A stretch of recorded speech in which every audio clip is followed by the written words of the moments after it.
Assalamu alaikum, my dear candidates. Dears, some of you are telling me that, sir, how will I take the preparations before my paper 2 examination?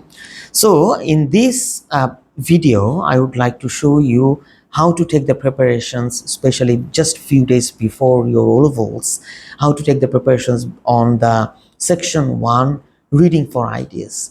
You know that the passage 1 is a factual passage, and the length of the passage will be between 700 to 750 words.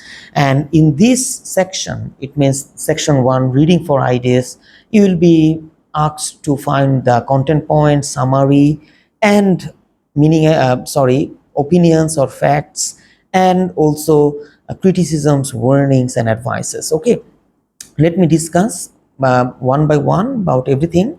Now, first of all, some of you I have seen that have the tendency to neglect this section 1 reading for ideas. Some of you are thinking that, sir, oh, section 1, it's so easy, I need not to take the preparations. No, dears, it's so crucial.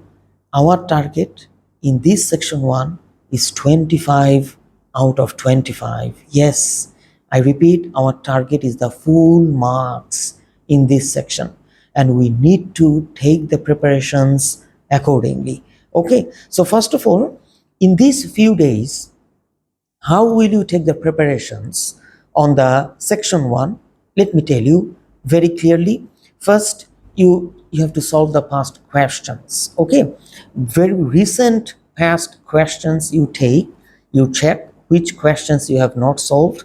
First, after taking the question, go to the question part, read the question. Always you will do this. You will not read the passage 1 first. You will read the question first. Read the question, try to understand what is wanted in the question. You know that if we look at the trend of the Cambridge, we have seen that in the last few years, advantages or disadvantages came, problems and solutions came, causes and effects came, how something originated and what are the reasons for the continuous popularity.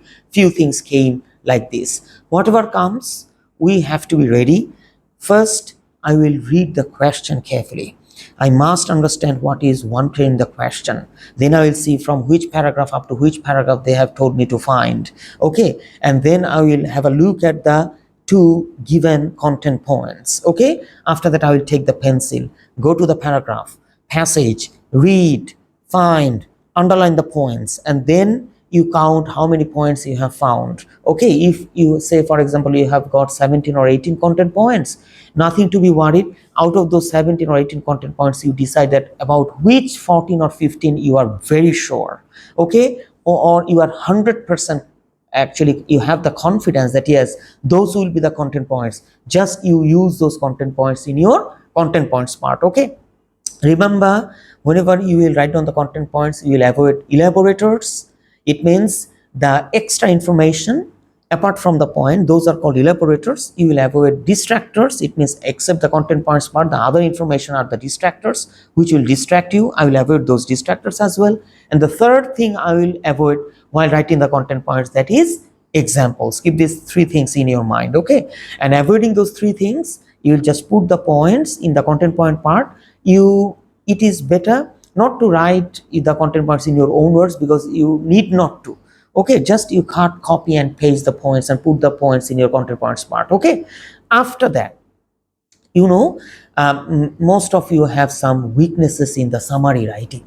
Now let me tell you, in the summary, first thing is that yes, you can use the two given content points in the summary, no problem. But whenever you, and also you have to use only your written content points in the summary. And whenever you will use the content points in the summary, mind it, you have to write the content points in your own words. Number one, it means you have to replace the keywords of each content point with contextually suitable synonyms, right?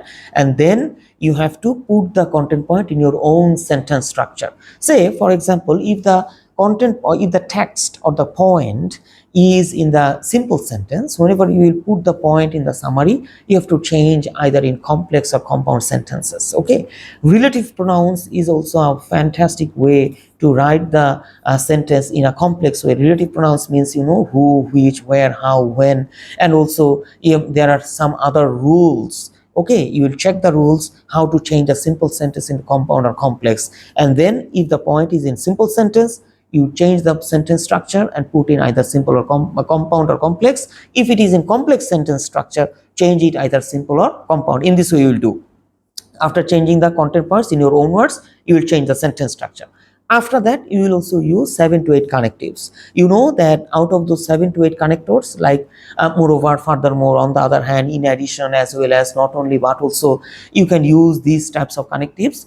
Apart from that, out of those 7 or 8 connectives, you can also use say 4 or 5 stylish linkers. Okay, because in the marquee scheme, if you check, they have told you that yes, you have to use some stylish linkers if you have targeted 10 out of 10 in summary writing. Keep these things in mind. So total 7 to 8 connectors. Out of those 7 to 8 connectors, 3 to 4 will be stylish linkers and 4 or 5 will be ordinary or normal connectives. That will do, but you have to make sure that yes, you have used the appropriate connectives in appropriate places where it best fits, and it's not important or necessary to use connective with each and every sentence. Mind it, if you use connector with each and every sentence in your summary, it doesn't sound good, it doesn't sound natural. You have to make the summary, write the summary in such a way so that the whole summary gives the flavor of one continuous piece of writing. Okay, secondly, let me tell you, you have to write the summary between 175 to 180 words.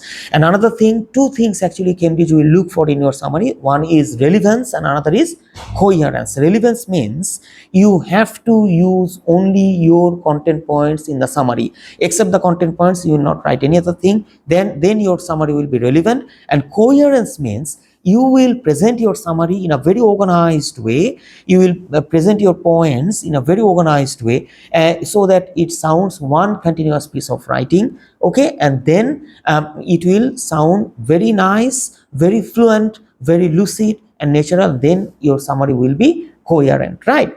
In this way you will finish the summary. After that, the third thing which will come in this section, that is called facts, opinions, criticisms, warnings or advices. Now let me discuss one by one with about this. Fact means something which is proven, which will not vary person to person, which will be acceptable for everybody, which nobody can deny. That is fact. Say for example, if I give you an example, say this pen is made of plastic. Yes, it is made of plastic, nobody can deny, it is proven, and it will not vary person to person, and then it will be a fact. So it can come. Okay, if I tell this pen, it is a beautiful pen, so obviously it is not beautiful to everybody, it will vary person to person, and that's why it will be an opinion. So whatever I find, I have to find the fact. And whenever I will find the opinion, I have to understand that whose opinion I will find. I will find the writer's opinion. Okay.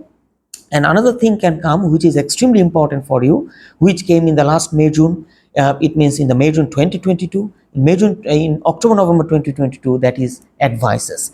Advices means whenever you are suggesting something to somebody, what he or she should do, what will be better to do, and by doing what it will be better for him or her. That is called advices. Now it can come in your O levels as well. So if say for example they tell you to find advices, whatever you will do, you will just go to that paragraph, read, find and see that where the writer has given the suggestion about what he or she should do, what he or she it will be better for him or her to do, and by doing what it will be better for him or her. So these types of just only advices part you will copy and paste. Remember, whatever comes, you will not copy the whole sentence. If opinion comes, you will just take the opinion part. If facts comes, just you will take the fact part and put it here. Okay.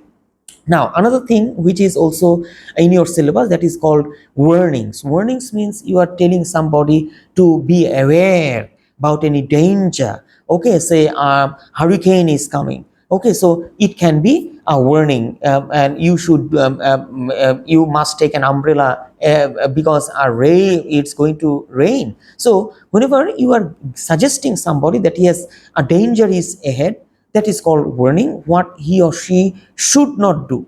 Okay, that is called warning. Another thing which is also important for you, that is called actually dear criticism. Now criticism means whenever you are criticizing somebody, whenever you are finding faults of others, okay, that is called criticism. So if criticism comes, just you will take the criticism part from the paragraph and then put it here. Okay dear, practice heart and soul, solve as many section 1, okay, and get those marked, okay dear, so that you can get the full marks. Our target is the full marks. All the best wishes. Thank you everybody.